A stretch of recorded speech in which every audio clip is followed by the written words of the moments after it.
So when I had the baby early, we were blessed. But the thing is, you have the baby early at 32 weeks, you're not going to be able to take the baby home. So this is the part where I'm going to tell you about the actual birth as far as the actual afterbirth part. When I found out I had to leave the hospital, which they make you leave in like a day or two these days. So when I found out I had to leave the hospital and I had to go home and I couldn't be there with my baby, but my baby had to stay in NICU. He had to stay in the NICU unit. I was so hurt. I knew he was going to have to stay in NICU, but to actually feel it and to actually feel like I got to go home and I finally had the baby. I finally got the blessing that God has for me. I went through all of that, and now I have to go home every day, every night. We have to go home, and we can't take the baby with us until he's ready.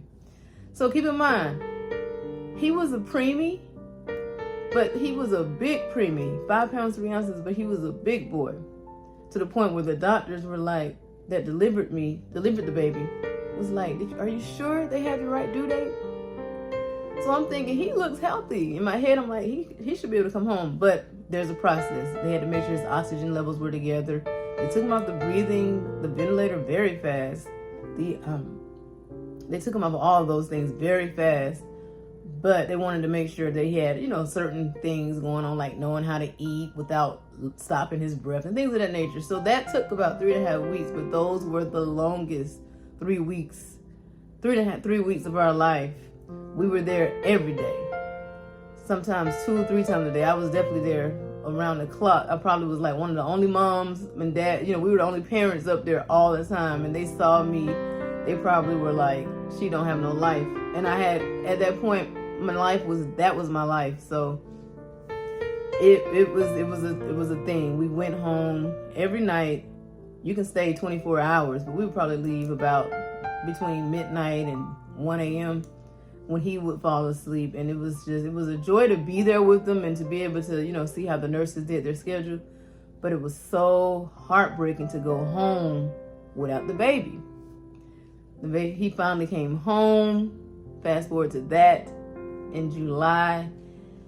And, it was just such a beautiful occasion. My husband and I felt like it was Christmas. We celebrated the night before, and it felt like Christmas bringing our baby home.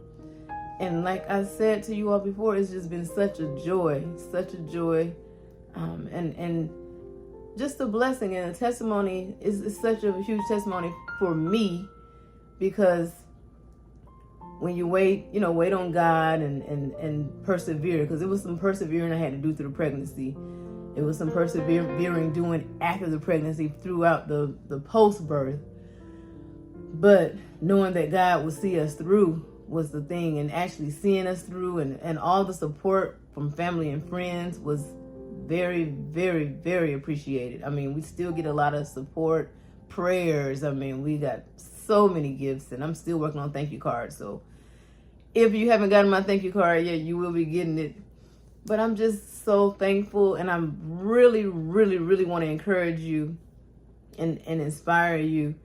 If you're thinking about having a baby, if you think that dream is over, please do not think that. Do whatever you have to do, whatever wisdom you need to seek, but definitely keep that in prayer. Pray with your husband. Pray with someone that's going to actually lift you up and sincerely want to see that through. And put in the work, whatever. If you have to eat certain things, if you have to take certain vitamins, whatever you got to do.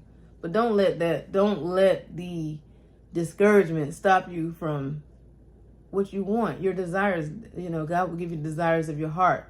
So definitely, just be encouraged. I am not in my early 20s. I'm actually 40, and when I was pregnant, I was 39. I had the baby at 39, so it's not too late. They try to make it like when you're past 34, 35, you are a geriatric, you're a senior citizen. As long as you're healthy, as long as you got faith, you can do it. So just be encouraged. Be encouraged. My story, everybody's story is different. Even though my pregnancy was tough, even though having the baby early and not being able to take him home was very tough, but at the same time, I count it all joy because I'm thankful. I feel like baby Justin want his mom to go through all those shots anymore.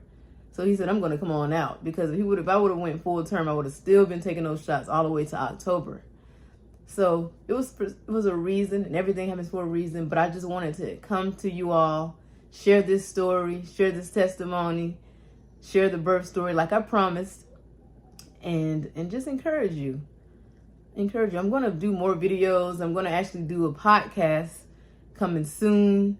And I'll be just sharing a lot of various things that I'm learning as a mommy, that I'm learning doing entrepreneurial things, and just a lot of things. I just want to encourage people. I've been wanting to do this podcast for about three years.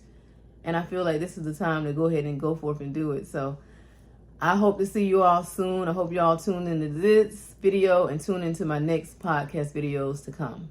Have a great day.